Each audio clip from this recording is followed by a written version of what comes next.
Good day, everyone. I'm Rachel Agravante, who will be sharing with you about the lesson in Grade 1 reading, which is based from the scope and sequence that I did that contain competencies anchored from DepEd curriculum, guide, and MELS. So, reading kindles creativity, ignites curiosity, and encourages the imagination in young children. Reading enhances skills such as problem solving and morality among children. So in this quarter, children will be able to explore the beauty of literature. Children will discover different characters in nursery songs, nursery rhymes, and stories. They will be given with opportunities to sing songs, recite poems and rhymes, play games, and do different collaborative, engaging activities for fun, enjoyment, innovation, and learning. So through the lessons, children will be able to confidently identify oneself, appreciates oneself, get excited of what is in the future, recognize one's feelings, and develop sense of belongingness with the love of the people. So for the first quarter,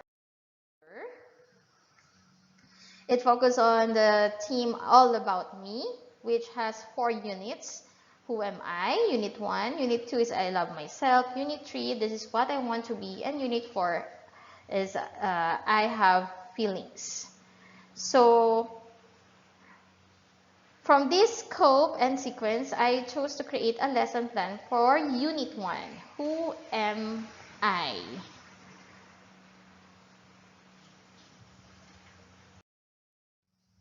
So my topic is about noting details in a story, which is focused on the character.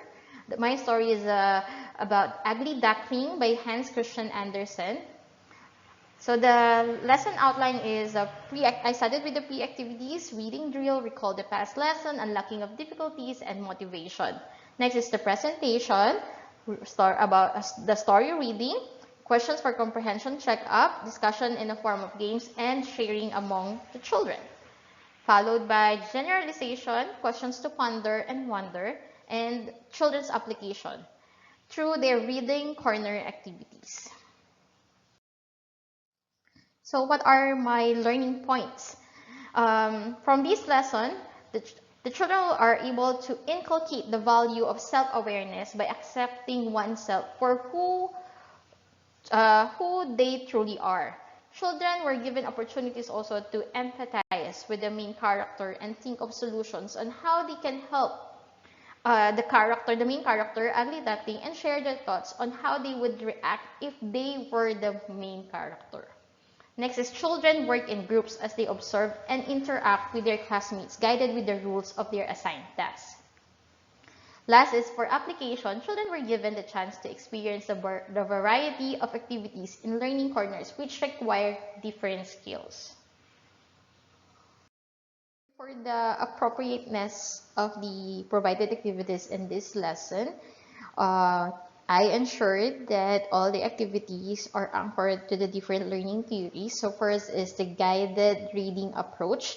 This was informed by Vygotsky, zone of proximal development, and Bruner's concept of scaffolding. So it is based on the notion that the ideal learning way of learning for a reader, especially for the young children, occurs when they are assisted by an educator.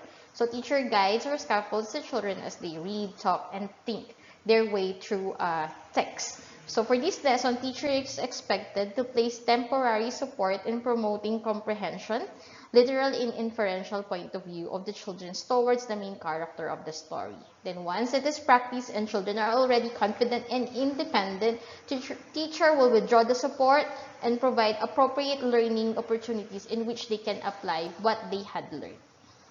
Next is the cognitive theory, which focus on the pre-operational stage, because considering that the lesson will be implemented in the grade 1 level wherein children are 6 to 7 years old, the lesson intended to let the children represent their thoughts through things and symbols.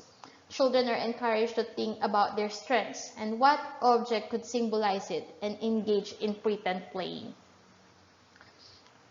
Next is the social constructivism. So the lesson has provided collaborative learning activities wherein children are tasked to work with others, share their thoughts, and come up with their own interpretation and solution for the given situation. of course, this lesson made sure that the JAP practices have been implemented or observed. So the first one is all domains of child development are considered in planning this lesson. So each domain supports and is supported by the others.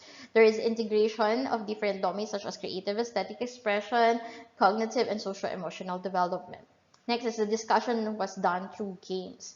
We all know that play promotes joyful learning that fosters self-regulation, language, cognitive, and social competencies, as well as content knowledge across disciplines. So play is essential for all the children birth through age 8. The third one is children are active learners. We already know that they are active from birth, constantly taking in and organizing information to create meaning through their relationships. So their interactions also and with their environment and their overall experiences. Last one is children's motivation to learn is increased when their learning environment fosters their sense of belonging, purpose of agency. Curricula and teaching methods build on each child's assets by connecting their experiences in the school or learning environment to their home and community settings. And that's the end of my presentation. Stay safe. God bless us all.